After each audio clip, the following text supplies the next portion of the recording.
All right. I'm going to read out a letter from a mother. Okay. A mother has sent me a email. I've censored her name, and obviously, if I show the email, her address and details will be shown. So I've just taken a screenshot of only the message that she put. All right. I'll read it out to you, and then I'll read out the article. What she says here is, I hope you can see it.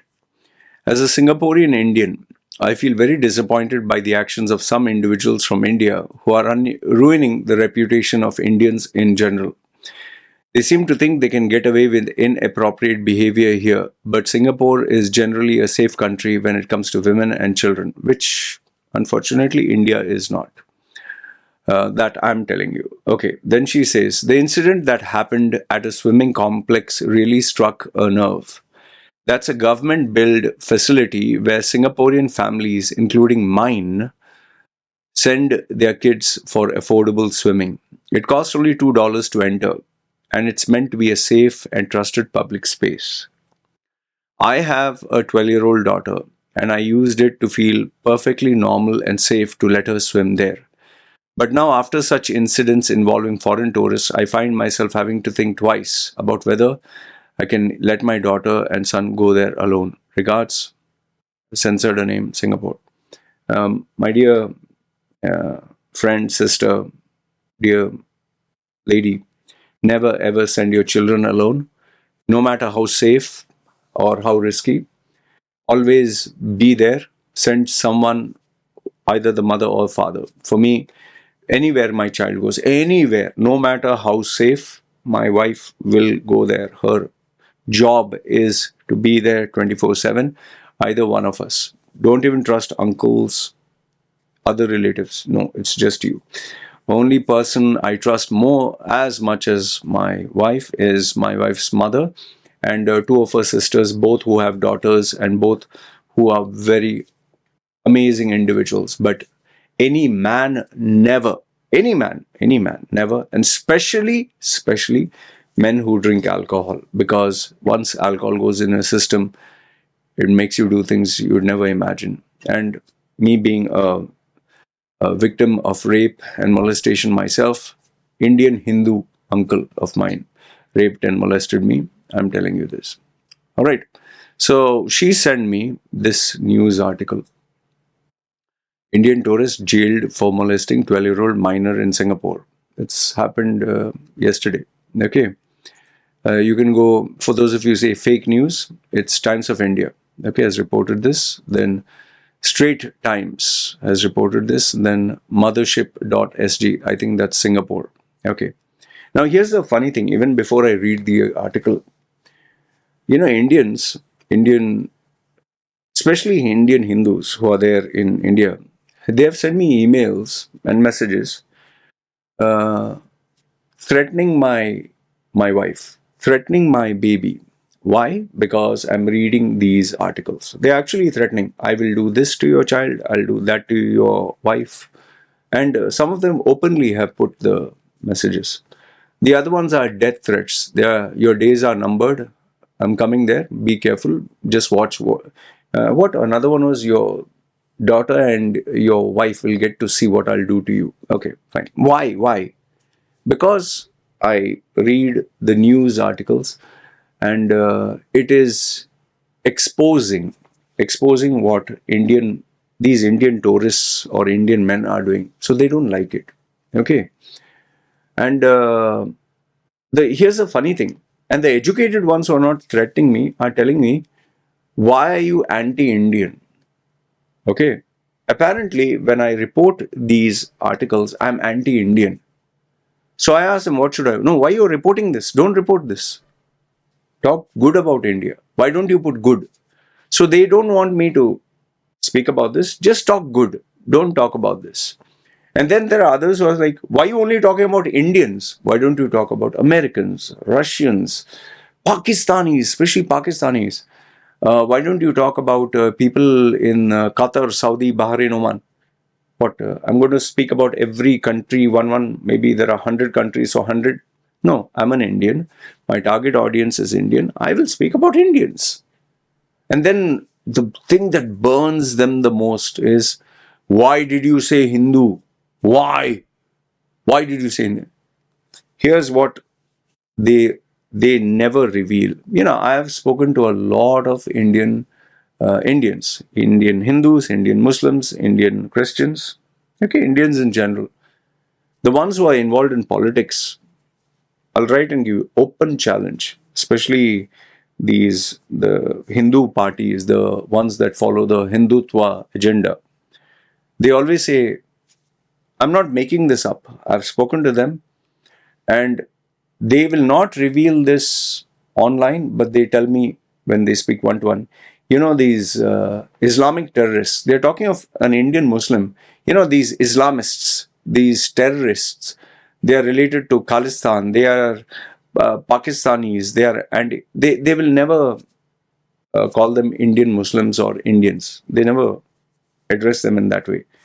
They segregate them based on religion. And Indian Hinduism is based on casteism, Brahmins, Kshatriyas, then the Dalits.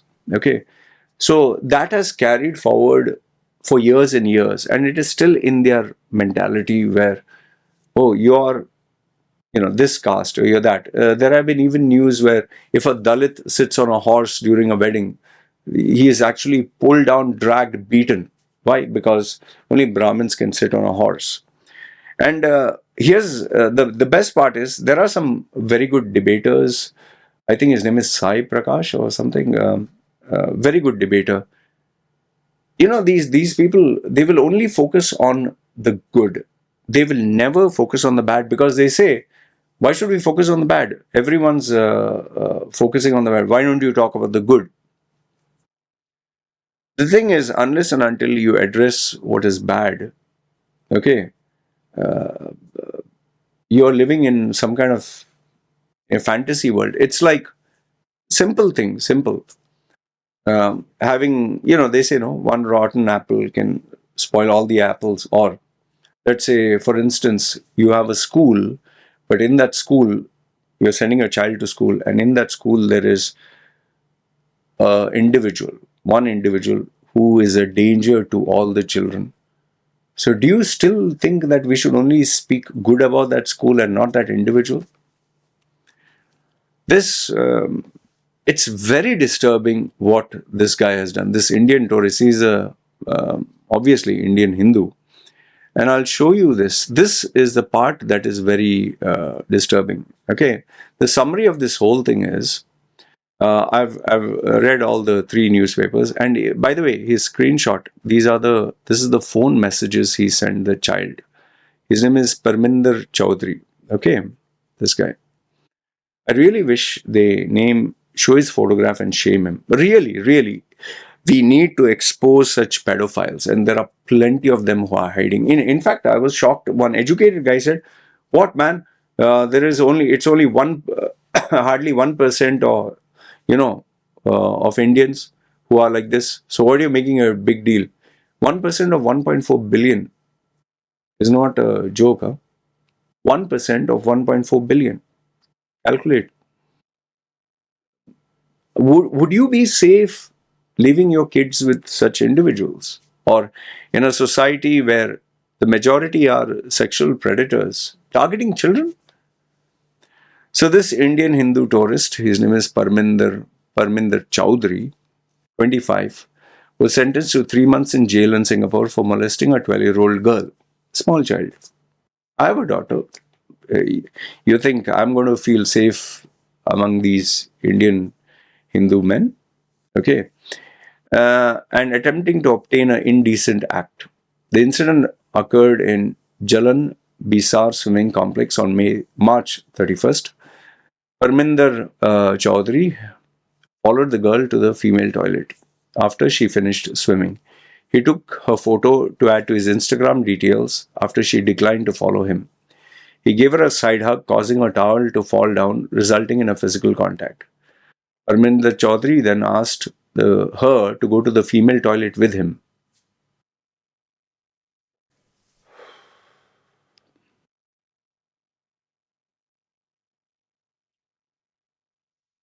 One sec. Just give me a second.